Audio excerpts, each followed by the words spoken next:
terkait dengan penyalahgunaan narkoba yang dilakukan oleh oknum artis. Jadi ada mantan penyanyi cilik era tahun 80, Iyut Bing Slamet, yang jadi tersangka terkait kepemilikan dan penyalahgunaan narkoba jenis sabu.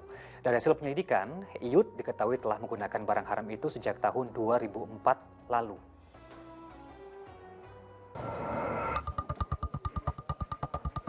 Dalam jumpa pers di Mapolres Jakarta Selatan Sabtu siang terungkap, sebelum ditangkap Kamis lalu, mantan artis cilik tersebut telah menggunakan 0,7 gram sabu yang dibeli dari seseorang di kawasan Johar, Jakarta Pusat.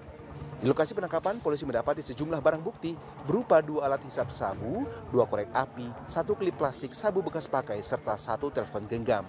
Dalam keterangannya kepada penyidik, tersangka mengaku telah menggunakan sabu sejak tahun 2004. Tahun 2011, tersangka pernah ditangkap polisi dengan kasus yang sama. Barang buktinya itu habis pakai di bekas klipnya tersebut. Nah, jadi pengakuannya dia baru beli di daerah Johar juga, langsung dipakai.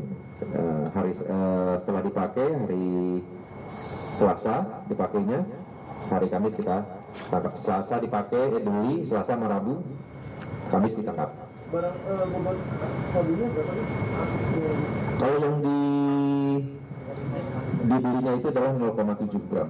Dia beli 0,7 gram dan habis pakai. Maka dari itu yang bersangkutan kita kenakan pasal pengguna. Sementara kita ngejar ke penjualnya. Sebelumnya, mantan penyanyi cilik era 80-an Ratna Fairuz Albar atau biasa disebut Iyut Bing Slamet ditangkap polisi di kawasan Kramat Sentiong, Johar Baru, Jakarta Pusat. Saat dibawa ke Polres Metro Jakarta Selatan, wanita berusia 52 tahun itu pingsan. Ayo mbak, kita naik ke atas mbak, naik ke atas, ayo mbak, naik ke atas mbak, ayo naik ke atas ayo. Bahkan ia sempat menolak diperiksa oleh aparat. Hingga kini, polisi masih memburu pengedar atau bandar pemasok barang haram terhadap tersangka. Arafah Supandi melaporkan dari Jakarta.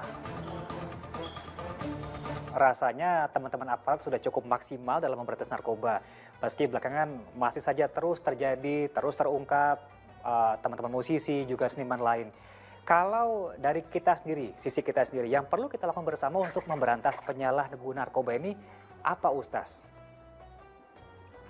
Ya ini memang sulit sekali ya permasalahannya kalau sudah masuknya sudah kecanduan ya. Karenanya di dalam surah Al-Balad itu disebutkan begini, wa ma kamal aqobah, fakur aqobah. Tahu nggak kalian jalan yang mendaki lagi sukar, kata Allah. Apa itu jalan yang mendaki lagi sukar? Salah satunya adalah fakur aqobah, membebaskan budak dari perbudakan. Nah, jadi orang-orang yang diperbudak oleh nafsunya, orang-orang yang diperbudak oleh satu hobi, satu kesenangan, satu kenyamanan yang sebetulnya itu dilarang atau sesuatu itu menjauh dari Allah, itu disebut orang itu sedang diperbudak oleh nafsunya. Nah, ini kan narkoba ini orang yang kemudian kecanduan ya kemudian tidak bisa lepas. Nah, ini budak yang ya ini dia membebaskan budak dari perbudakan. Nah, ini kan sulit sekali. Nah, karenanya perlu ada memang kesungguhan ya baik dari orang tersebut dan kita semuanya. Ini kan permasalahannya harus ditarik dari lingkungannya ya. Kalau sudah ditarik dari lingkungannya, kemudian terapinya ya dan lain-lain itu memang harus intens, harus sustainable, harus terus-menerus, harus istiqomah gitu. Dan setelahnya juga tidak bisa dibiarkan saja karena ada nanti tobat kumat, ini jadi masalah. Nah, karenanya kita harus membuat satu sistem ya bagaimana yang tadi saya sebutkan. Sistem amar ma'ruf nahi munkar itu nasihat-nasihat terus dijalankan, tetapi sistem dibuat. Lingkungan-lingkungannya ku anfusakum wa ahlikum nar. Jadi bagaimana kita menjaga diri kita, keluarga kita, lingkungan kita. Jadi jangan sampai kalau misalnya ada ya kita dengar ada 1-2 orang yang pakai narkoba, langsung kita harus kemudian antisipasi itu. Jangan sampai ini kemudian menyebar ke yang lain-lainnya. Dan inilah yang jadi permasalahan ketika sudah menyebar. Dan kalau sudah kena, 1 orang kena, kemudian tidak intens, tidak dengan serius kita kemudian masuk untuk terapinya, untuk pengobatan dan lain-lainnya, akhirnya akan seperti yang kita ketahui ini akan terjadi lagi, kumat lagi, pakai lagi dan lain-lain. Nah, inilah sebetulnya. Jadi harus betul-betul intens, bukan hanya masalah jasadiahnya, tetapi ruhiyahnya juga.